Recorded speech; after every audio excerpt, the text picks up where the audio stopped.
There's no better way to learn a language than to immerse yourself in it. Lucky for you, you're going to come to Columbia soon. And this is the perfect opportunity for you to pick up this beautiful language.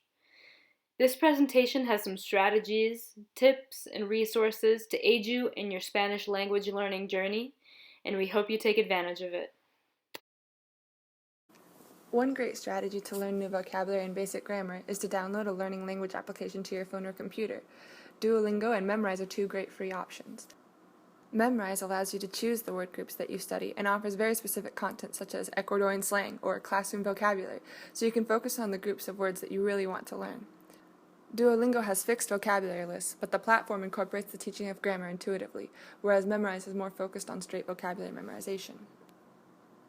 It is also important to grasp the basics of Spanish grammar. One way to do this is to pick up a Spanish textbook from a second-hand store before you come to Columbia, as these reference materials can be difficult to find or costly once you're in the country. Another option is to use an online resource like Conjuguemos or Study Spanish. Both are comprehensive grammar reference websites that explain Spanish grammar very clearly. StudySpanish.com has content explaining grammar from basic to advanced topics, with interactive quizzes available after each chapter. Conjuguemos is a site that can be used to practice conjugations and is a good reference website for stem-changing verbs and looking up exceptions to verbal rules. An enjoyable opportunity to practice Spanish is by exposing yourself to Spanish media. You can listen to Spanish songs and look up words you don't know, or watch films in Spanish with English or Spanish subtitles. For beginners, a good exercise can be watching a movie you love with Spanish voiceover or Spanish subtitles. As your brain already knows what is being said, it can be a more manageable challenge. You can also read the news in Spanish and stay up on current events in Colombia and the world. It is much easier to understand what people are saying if you have a general idea of what they might say.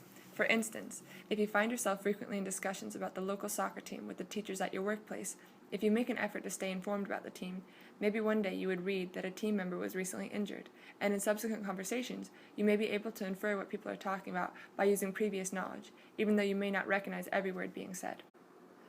Audiobooks and podcasts can be a great tool to increase Spanish comprehension. One free way to get your hands on Spanish audiobooks is to rent them from your local library and download them onto your computer or phone before you head to Columbia. There are websites that offer free downloads of classic literature, or websites like Audible.com that have modern literature. Audible is a pay-to-use service, but offers a free month trial and one free download to all new accounts. Think in Spanish. As soon as you familiarize yourself with the basics of the language, you will be able to turn your thoughts into Spanish as they come to you, which is one of the fastest ways to achieve fluency. Some tips to learn how to think in Spanish would be to interact with Spanish as much as possible, which is to say, use the suggested apps from this presentation, practice grammar and listening skills as much as possible, which could mean going to a language exchange in your city or taking Spanish lessons from a native speaker.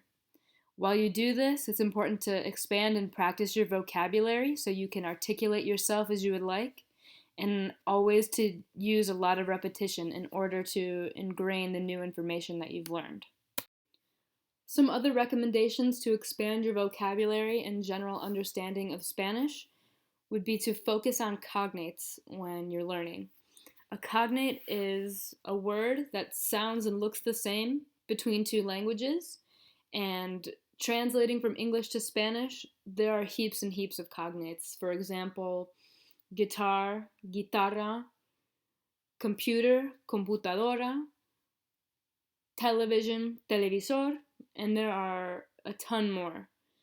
So we recommend that you write these down when you come across them so they'll be easily recognizable in the future. Another tip is to translate and label household items. You're going to be in your apartment or your homestay every day, and so being able to frequently interact with these items like your TV, your sofa, table, shower, everything will make it a lot easier for you to learn those terms. And obviously there are hundreds of things that you can label within your home. So that's an easy way to pick up a lot of new vocabulary. A similar strategy using repetition and frequent interaction would be to switch your phone and social network settings to Spanish. Again, this is something that you use daily. A phone obviously contains a lot of vocabulary, Facebook as well, Twitter, everything. So by taking advantage of the Spanish settings, you'll be able to learn a lot of new vocabulary through frequent exposure to those terms. Listed are some common phrases that you will likely use throughout the duration of your stay in Colombia. Feel free to take a listen to this list and repeat if you would like to practice your pronunciation. ¿Cómo estás? Todo bien. Me gusta. No me gusta. Quiero. No quiero. ¿Dónde está? ¿Me puedes ayudar? Claro que sí. Here are some of the most frequently used Colombian slang words and phrases that you'll most definitely hear during your time in country and that hopefully you'll feel encouraged to use. Go ahead and listen to this list and repeat after me if you feel so inclined. Disclaimer, I am not Colombian, so this is a little embarrassing, but still I'm going to try my best to emulate the Colombian spirit. ¿Qué más? Chévere. Me regala. Listo. Parce. Qué maravilla. Hágale pues. Qué pereza.